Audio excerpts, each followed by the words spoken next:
ఆంధ్రప్రదేశ్ రాజకీయాల్లో ఆయన వేసే ప్రతి అడుగు ఒక సంచలనం. ఆయన చేసే ప్రతి సంతకం ఒక చరిత్ర. తాజాగా అందరికీ తెలిసిన విషయం ఏది? చెన్నై వేదికగా జరిగిన ఒక వివాహ వేడుక.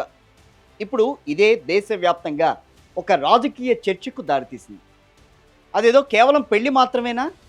లేక రాబోయే ఇండియా కూటమికి సమీకరణాలకు పునాదా? చిదంబరం నుంచి విజయ్ వరకు, స్టాలిన్ నుంచి కేవీపీ వరకు అందరినీ కూడా ఒకే వేదికపై కలిసిన వైఎస్ జగన్ చెన్నై నుంచే కొత్త రాజకీయ యుద్ధానికి శంఖారావం పూరించారా? వైఎస్ జగన్ నవ్వు వెనక ఉన్న అసలు మాస్టర్ ప్లాన్ ఏంటి అనేది ఇప్పుడు మనం చూడబోతున్నాం.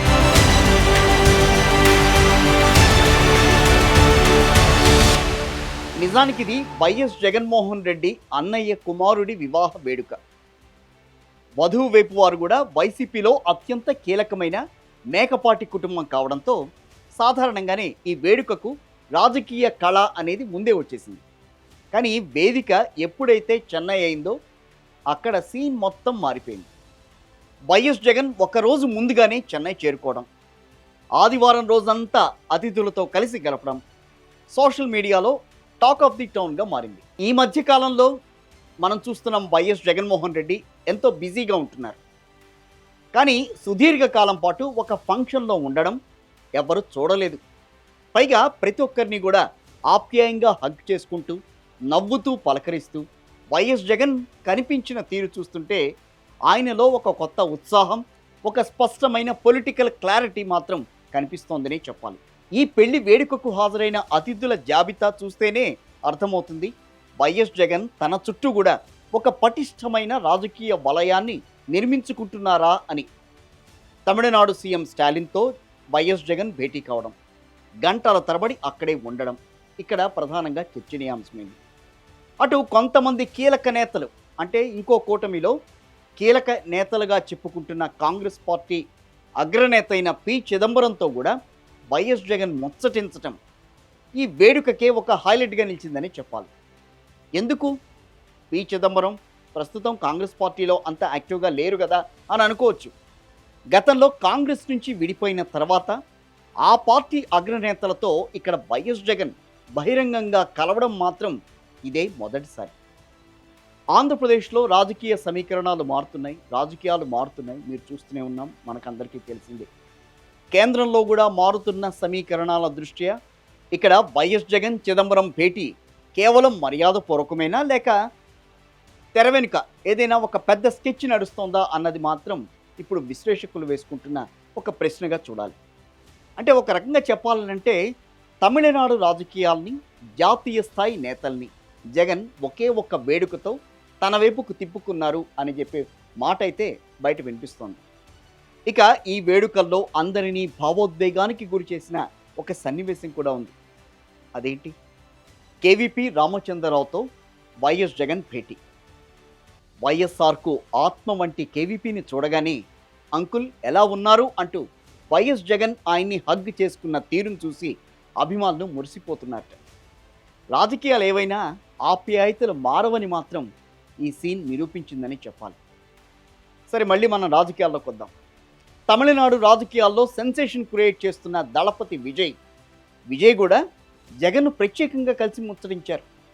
ఈ ఇద్దరు యువనేతలు, ఇద్దరూ మాస్ ఫాలోయింగ్ ఉన్న లీడర్స్ ఒకే ఫ్రేమ్లో కనిపించడంతో సౌత్ ఇండియా పాలిటిక్స్లో ఒక్కసారిగా హీట్ కనిపించింది. అటు మోహన్ బాబు వంటి సినీ దిగ్గజాలు కూడా ఈ వేడుకలో సందడి చేయడంతో ఇది ఒక గ్రాండ్ పొలిటికల్ గెట్ టుగెదర్ లాగానే మారిపోయిందని మనం మాట్లాడుకోవాలి. రాజకీయాల్లో ఏది యాదృచ్ఛికం కాదు. ప్రతి కదలికకు ఒక అర్థం అనేది ఉంటుంది. ప్రతి నవ్వు వెనక ఒక వ్యూహం ఉంటుంది. చెన్నై వేదికగా వైఎస్ జగన్ అడుగులు చూస్తుంటే రాబోయే రోజుల్లో ఏపీ రాజకీయాల్లోనే కాదు, జాతీయ రాజకీయాల్లో కూడా ఒక పెనుమార్పు రాబోతోందా అన్న ప్రశ్న అయితే ఉదయిస్తోంది. ఇండియా కూటమి నేతలతో పెరిగిన ఈ సాన్నిహిత్యం వైఎస్ జగన్కు బలాన్ని ఇస్తుందా? అంటే ఇక్కడేదో ఇండియా కూటమి నేతలతో ఆయన మాట్లాడారు అనంటే ఇండియా కూటమి వైపు వెళ్తున్నారని కాదు, అలా అని వెళ్ళట్లేదని మనం చెప్పలేం. కాకపోతే ఇక్కడ ప్రధానంగా గమనించాల్సింది ఏంటంటే వైఎస్ జగన్మోహన్ రెడ్డి ఢిల్లీ స్థాయిలో తన చక్రం తిప్పబోతున్నారా అనేది మాత్రం గమనించాల్సిన విషయం. చిదంబరం చెప్పిన ఆ రాజకీయ రహస్యం ఏంటో ఇక్కడ అంటే వాళ్ళిద్దరూ మాట్లాడుకున్నప్పుడు జరిగిన సంభాషణ ఏంటో తెలియాలంటే మాత్రం కొద్ది రోజులు ఆగాల్సిన పని. ఎందుకనంటే ఇక్కడ జగన్ ఏది జరిగినా వైఎస్ జగన్ మార్క్ రాజకీయం మళ్ళీ మొదలైందనే భావించాలి. ఆయన ఇక్కడ సైలెంట్గా ఉన్నారు అనంటే అది తుఫాను ముందు ప్రశాంతత అని ప్రత్యర్థులకు ఇప్పటికే అర్థమైపోయిందేమో అని అనిపిస్తోంది. రాజకీయాల్లో మనం ఇప్పటివరకు చూస్తున్న రాజకీయాల్లో ఏదైనా జరగచ్చు, ఏదైనా జరగకపోవచ్చు అని చెప్పడానికి ఒక చిన్న ఉదాహరణ ఇది. కాకపోతే వైఎస్ జగన్మోహన్ రెడ్డి ఇంతమంది నేతలతో ఒకేసారి భేటీ వెనుక వ్యూహం, ప్రతి వ్యూహం ఏంటనేది రాబోయే రోజుల్లో తేలిపోతుంది. దాని గురించి అందరికీ తెలుస్తుంది. కానీ ఇక్కడ వైరి వర్గంతో అంటే జాతీయ రాజకీయాల్లో వైరి వర్గంతో ఆయన కూర్చుని మాట్లాడడం, అలా అని దాంట్లోకి వెళ్తారా, దాంట్లో కలుస్తారా అని అంటే చెప్పలేం. ఏదైనా జరగచ్చు. ఇప్పటిదాకా మనం మాట్లాడుకున్నది అదే. కానీ ఒక నమ్మకస్తుడైన వ్యక్తితో, ఒక నమ్మకంతో ఉన్న పార్టీతో ఆయన ఇన్నాళ్ళు అడుగులు వేస్తూ వచ్చారు. అక్కడ కేంద్రంలో ఉన్న ప్రభుత్వం కూడా తెలుసు వైఎస్ జగన్మోహన్ రెడ్డి ఎంత నమ్మకంగా 5 ఏళ్ల పాటు కేంద్రంలో ఏ రకమైన మద్దతు ఇచ్చారు. సో ఆ మద్దతు మళ్ళీ రాబట్టుకోవాలి అని అంటే కనుక ఏంటి పరిస్థితి? వైఎస్ జగన్మోహన్ రెడ్డి విషయంలో బీజేపీకి వైఎస్ జగన్మోహన్ రెడ్డి దూరం అవుతారా అని మనం మాత్రం చెప్పలేం. కాకపోతే ఇక్కడ కొన్ని అంశాలు మాత్రం ఈ మీటింగ్ తర్వాత కొన్ని అంశాలు మాత్రం బయటకు వస్తున్నాయి. ఏంటనంటే వైఎస్ జగన్మోహన్ రెడ్డికి ఒకవేళ మీరు కాదనంటే గనక ఇటుపక్క వాళ్ళు కూడా రెడీగా ఉన్నారు అని చెప్పి ఒక రకంగా సిగ్నల్ అయితే వెళ్తోంది. ప్రస్తుతం కేంద్రంలో అధికారంలో ఉన్న బీజేపీ జగన్మోహన్ రెడ్డి విషయంలో అలాంటి నిర్ణయం తీసుకుంటుందా? తీసుకోదు కదా. తీసుకోదని అందరూ ఆశిస్తున్నారు. కానీ ఒకవేళ అలాంటి నిర్ణయం తీసుకోవాలి అనంటే గనక ఒక నమ్మకమైన వ్యక్తిని మాత్రం కోల్పోయే అవకాశం అయితే ఉంటుంది. రాజకీయాల్లో ఏదైనా జరగచ్చు, ఏదైనా చేయొచ్చు అనేది మనం మాట్లాడుకుంటాం. కానీ ఇక్కడ రాజకీయాలకు వేరు, ఇక్కడ స్నేహం అనేది వేరు. ఆ పార్టీలో జాయిన్ అవ్వము, వాళ్ళతో కొలైడ్ అవ్వము అని చెప్పిన వైఎస్ జగన్మోహన్ రెడ్డి 5 ఏళ్ల పాటు తాను చేయాల్సిందంతా వాళ్ళకి చేసి పెట్టారు. కానీ ఈ రోజున అదే రకమైన వ్యక్తిని దూరం చేసుకుంటారా అని అంటే మాత్రం అది $1 మిలియన్ క్వశ్చన్గానే కనిపిస్తుంది. ఆంధ్రప్రదేశ్లో అధికారంలో ఉన్న కూటమి నేతల విషయంలో కేంద్రం ఏం మాట్లాడింది? ఏమన్నా మాట్లాడుతోందా? లడ్డు వ్యవహారం చూద్దాం. లడ్డు వ్యవహారంలో బీజేపీకి సంబంధించిన నేతలు ఎవరైనా గట్టిగా మాట్లాడారా? వాళ్ళు ఎవరన్నా వైఎస్ జగన్మోహన్ రెడ్డి ఈ విషయంలో ఆయనే దోషి అని చెప్పి ఎక్కడన్నా మాట్లాడిన సందర్భం ఉందా? లేదు కదా. కానీ రాజకీయాలు మాత్రం ఆ రకంగా చూపించట్లేదు. వైఎస్ జగన్మోహన్ రెడ్డి బీజేపీకి దూరం అవుతారేమో అన్న ఫీలింగ్లో మాత్రం కూటమి నేతలు అంటే వాళ్ళిద్దరి మధ్యన గ్యాప్ సృష్టించే ప్రయత్నం అయితే జరుగుతుంది ఈ రోజున.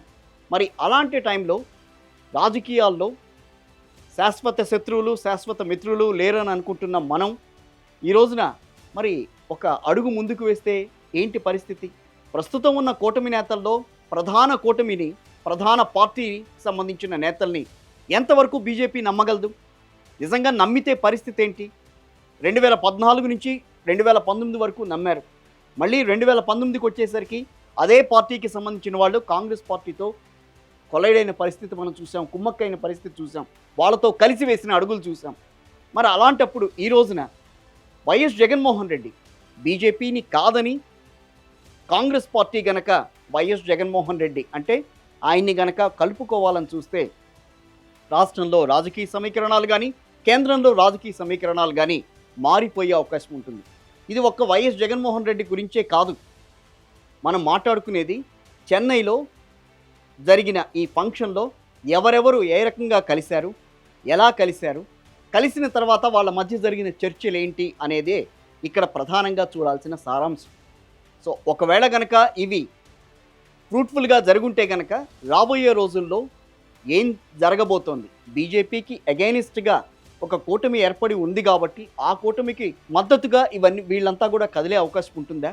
ఒకవేళ కదిలితే సౌత్ రాజకీయాల్లో, దక్షిణాది రాజకీయాల్లో ఇది ఒక పెను మార్పుగా అయితే చూడాల్సిన అవసరం ఉంది. ఇటు పక్కన తెలంగాణ కానీ, ఆంధ్రప్రదేశ్ కానీ, అటు పక్కన మన తమిళనాడు కానీ, కేరళ, కర్ణాటక ఈ రాష్ట్రాలకి సంబంధించిన రాజకీయాల విషయంలో ఎప్పుడూ కూడా ఒక స్పష్టమైన అవగాహనతో ఎవరు ఉండలేకపోతుంటారు. కానీ ఈ రోజున అంటే మీటింగ్ తర్వాత అందరూ అనుకుంటుంది ఇదే, ఒక స్పష్టత అయితే వచ్చే అవకాశం ఉంటుంది. సో దీంట్లో వైఎస్ జగన్మోహన్ రెడ్డి కీలక పాత్ర పోషించే అవకాశం అయితే ఉంటుందని చెప్పి అందరూ భావిస్తున్న పరిస్థితి. సో చూద్దాం రాబోయే రోజుల్లో అసలు ఏం జరిగింది, వాళ్ళ వ్యూహ ప్రతివ్యూహాలు ఏంటనేది తెలిసిపోతుంది. సో ఇది వాటి ఒక స్పెషల్ టాపిక్కి సంబంధించి నేను అందిస్తున్న రిపోర్ట్.